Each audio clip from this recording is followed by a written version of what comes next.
Kalian pernah nggak sih tugas kuliahnya impersonate tiktokers Bima? Kena lo. Saya Sabia Raisa dari Universitas Sultan Agung Tirtayasa bakal kritik tentang JPO yang ada di kota Cilegon. Kenapa saya kritik tentang JPO? Saya sebagai pengguna transportasi umum pasti butuh yang namanya jalan kaki juga kan. Untuk dari transport satunya lagi buat jalan. Tuh entah itu nyebrang lah. Yang saya pikirkan adalah gimana caranya saya bisa nyebrang itu safe tanpa kecelakaan, tanpa selain saya nengok kanan kiri ada kendaraan atau tidak. Yang kedua adalah solusi yang kedua adalah nyebrang di zebra cross atau nggak di JPO. Tapi di sana saya tuh tidak menemukan yang namanya zebra cross yang saya buat jalan gitu loh, buat nyebrang. Mungkin ada, tapi saya tidak nyebrang di situ. Saya tidak ingin menyeberang di situ. Saya harus naik JPO yang mungkin lebih dekat kelihatannya buat ke gedung itu. Gitu. Tapi lagi dan lagi, kenapa saya merasa tidak aman dengan keadaan JPO-nya? Wow, berlubang. Wow, keratan. Apa ininya aman ya dibanding saya nyebrang diseberangin sama tukang ojek atau tukang parkir yang ada di situ? Sebenarnya gunanya JPO tuh apa sih buat nyebrang kan? Jadi saya wondering kayak ini ada JPO. Jadi setelah dari situ yang saya sering diseberangin oleh apalagi di jalan gede yang diseberangin oleh tukang parkir atau ojek yang di situ, saya wondering kayak ini JPO fungsinya apa? Kalau misalnya keropos, bolong, terus banyak yang nggak terawat gitu, dan tidak akhirnya nggak digunain lagi sama pejalan kaki buat nyebrang, kayak ini gunanya apa? Kenapa gak ada aja nggak sih? Apakah saya aman naik JPO? Apakah lebih riskan buat naik JPO? Karena entah itu ya keropos, karatan, ayu dengan yang berita yang saya temuin juga ini mendukung tentang kenapa JPO yang ada di kota Cilegon tidak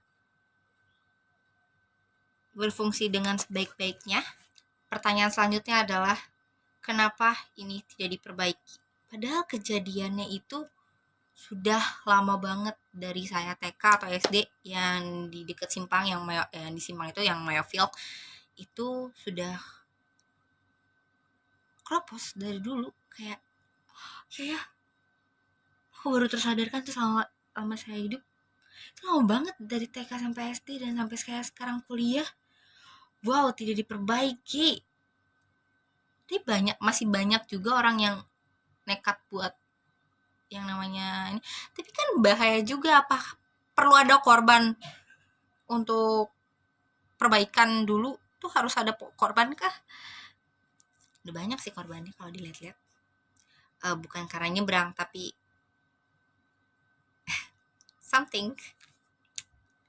It's hard to tell story. Bertanya-tanya lagi ya kemudian yang betul-betul lagi kayak gini.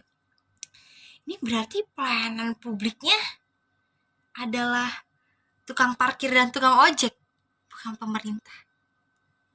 Ini terjadi dari lama banget ya. Dari ya kalau dibilang dari TK dan SD, saya berarti ini kan kejadiannya udah lama banget kan, berarti keroposnya ini. Dari saya TK, SD aja tuh udah nemuin, berarti saya sampai kuliah itu lama banget. Itu lama banget. Kayak wow, it's a long time. Sampai sekarang saya bisa nyebrang sendiri aja masih begitu. Ya, walaupun gak di jalan raya. I'm so scared. Jadi yang berita yang saya temuin tuh ada 2 JPO di Jalan Protokol Cilegon segera diperbaiki. Gitu tuh. Lihat headline-nya. Headline-nya ini lihat. Headline-nya bener kan? Nah, itu. Bener kan itu headline-nya. Dan yang dia kata adalah karena ada 4 JPO yang ada di Cilegon dan pemeliharaannya baru dijalani tahun 2022 ini beritanya tahun Januari ya, Januari tahun lalu. Yang akan dikerjakan tuh JPO Cibeber itu dan depan Ramayana. bagus nih JPO yang di Cibeber ini udah didahuluin karena banyaknya anak sekolahan yang untuk menyeberang karena di situ ada madrasah. Bagus, bagus. Tapi sampai kapan saya menunggu yang di depan Ramayana? Yang di City Mall? Yang yang yang di Matahari Lama itu adalah banyak orang-orang yang berkumpul di situ selain madrasah. Kan itu ada 2 ya, tapi JPO-nya baru 1. Jember udah nih, tapi kan ada semua nih ya.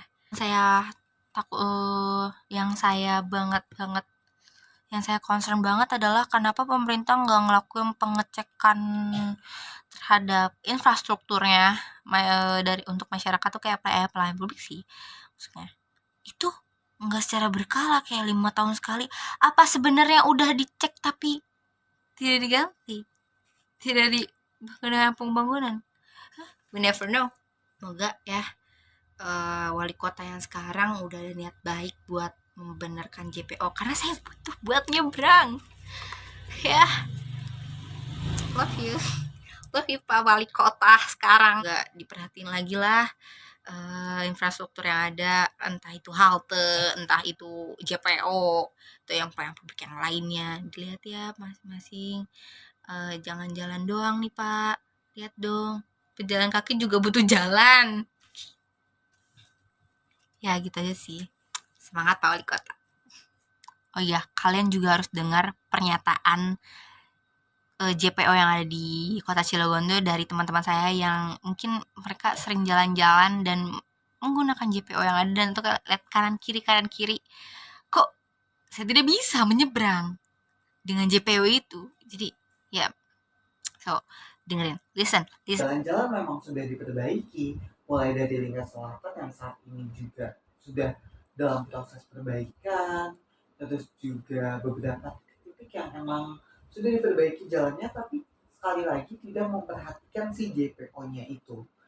Jembatan penyeberangan orang yang terkesan selalu dinilai sepele, tidak dinilai serius. Iya, yang seharusnya nilainya penting seperti itu. Ya sih kalau dilihat-lihat nih ya. Iya. Dari berita nih kayak banyak banget nih yang kayak apa sih JPO penyeberangan Cilegon tidak dibiarkan, tidak terawat, bla bla bla, kayak banyak buruk-buruknya gitu loh. Kenapa sih? Dan parahnya lagi, jadi kan pasti banyak anak jalanan dong. Iya. Kayak banyak banget di situ yang biasa dia. Iya. Dan kayak masa kayak orang mah reklame di situ ya kayak gimana? Lihat G.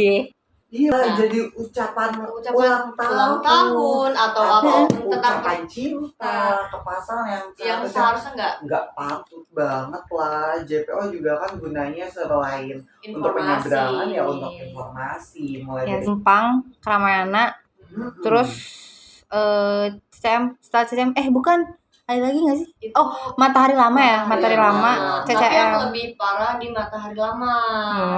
Karena itu berapa bolongan? Sebenarnya itu pusatnya sebenarnya kan, karena emang di situ kan dia jalannya nggak ada lagi gitu loh. Jadi kita kudu nyebrang jauh dulu untuk bisa jalan menyeberang ke sana. Dan bahkan ya masyarakat kita lebih prefer untuk ya jalan di jalan kan, masa dibanding kita harus JPO. Bahkan terkadang kesannya yang kita pikir kayak kenapa sih nggak di JPO aja, padahal ada JPO nih. Iya. Tapi ternyata pas terlihatnya tuh ternyata enggak sama sekali. Bahkan, jadi kita tahu alasan orang-orang lewat di bawah tuh kenapa gitu. Bahkan lebih ngerasa aman di bawah. Di bawah tuh nggak sedikit juga ada yang membantu nyeberangi. Iya. Sedangkan di JPO dengan kondisi JPO saat ini yang kurang diperhatikan, kita takut banget untuk jalan tiba-tiba Allahualam bisawab ya. Hanya Allah dan Tuhan yang tahu. Jatuh atau tiba-tiba besinya nggak kuat, rapuh, kita injek sampai tidak sengaja jeblok. Jadi udah nggak layak banget karena rapuhnya benar-benar rapuh. Iya, udah rapuh banget. Itu aja. Kita menuntut sebagai haknya masyarakat berarti. Nih yang kita juga udah paham pajak, kita bayar pajak. Iya. Berarti kita lebih ke dengan pemerintah dan pemerintah untuk ngecek dan Hmm. masyarakat juga kesadaran dari masyarakatnya gitu kan. Untuk kayak ini loh digunain ya